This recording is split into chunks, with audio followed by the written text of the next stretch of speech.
بالرغم من كل ذلك فقد التزمت المقاومة بالهدنة، واستمرت إسرائيل بعمليات الاغتيال العلنية والتي أدت لاستشهاد حوالي 40 فلسطينياً خلال الأشهر القليلة التي سبقت العدوان. وبالتالي فإن ما تروجه إسرائيل ومن يقف في صفها حول مسؤولية الطرف الفلسطيني عما يحصل هو كذب صريح طالما مارسوه وبرعوا به. وفي الوقت الراهن هناك عدد من المبادرات التي تقوم بها أكثر من دولة والتي لم تكتمل بعد بسبب رفض إسرائيل لوقف إطلاق النار، والتبرير المعلن هو وقف تهريب السلاح. وفي تقديري أن أي إنسان يعرف تماماً بأن منع تهريب السلاح أو منع التهريب وليس السلاح، منع التهريب بشكل عام هو من مهام الدول. فهل هناك دولة فلسطينية موجودة؟ وهل تعترف إسرائيل بها؟ وما هي حدودها؟ أما من جهتنا كدول عربية فبالتوازي مع المبادرات وبالإضافة للدعم اللفظي يجب علينا القيام بعدد من الخطوات العملية، وفي مقدمتها إغلاق السفارات الإسرائيلية فوراً وقطع أي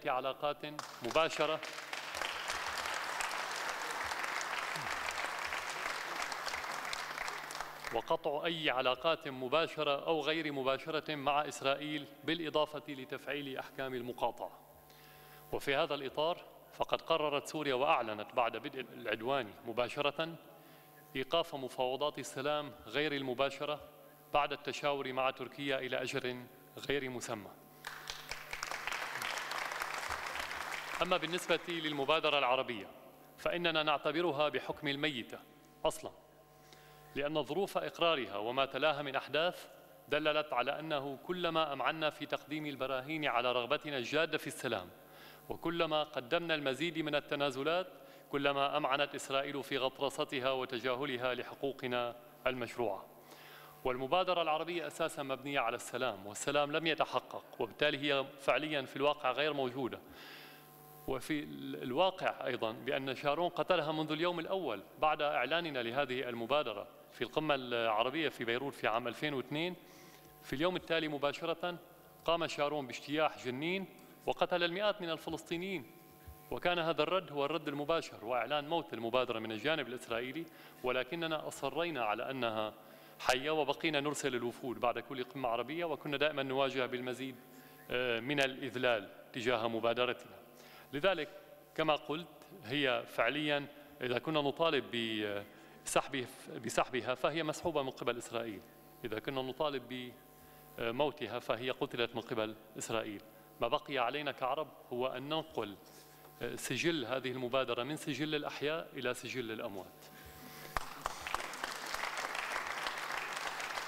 من جهة أخرى يجب الوقوف إلى جانب أهل غزة والمقاومة فيها رسمياً وشعبياً مادياً ومعنوياً وبكل الوسائل من دون استثناء، والقيام بكل ما من شأنه دعم صمودهم في وجه العدوان، خاصة فتح المعابر أمام الأفراد والمساعدات والإغاثة فوراً.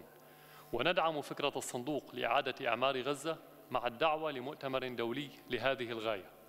كما يجب اتخاذ الإجراءات القانونية لمحاسبة إسرائيل وقادتها على الرغم من عدم ثقتنا بعدالة الجهات الدولية المعنية، ولكن كي يسجل التاريخ بأنهم ليسوا عنصريين فقط، بل هم الشكل الأخطر من النازية في العصر الحديث. ولكن لنكن صريحين، هذه الخطوات ستبقى ضعيفة مقارنة بما يجب علينا القيام به.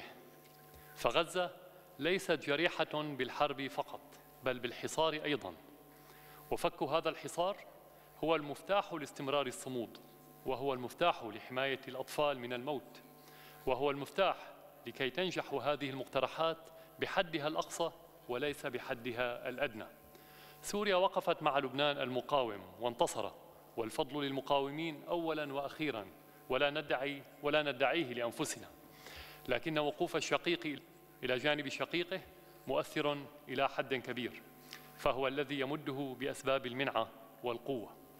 أما إبقاء الحصار فهو كمن يمنع الهواء والغذاء والدواء عن جريح يقاوم الموت ويمنع الآخرين من تقديم العون له، فهو حصار ظالم لن يغفره الله ولن تغفره الشعوب.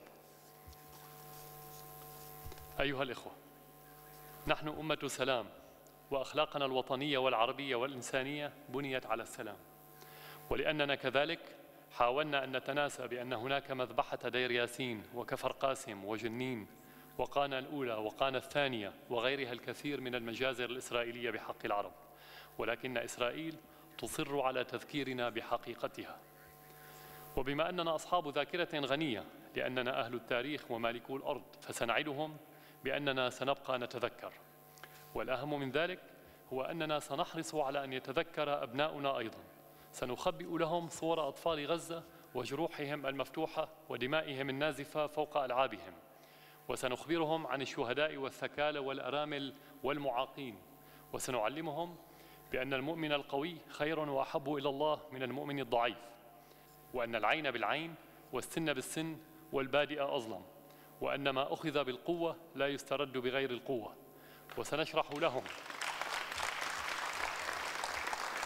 لهم بأن من يفقد ذاكرة الماضي سيفقد المستقبل. وسنعلق على جدران غرفهم لوحة نكتب عليها شعاراً لكل طفل عربي قادم إلى الحياة يقول له لا تنسى، ليكبر الطفل ويقول لهم لن أنسى ولن أغفر.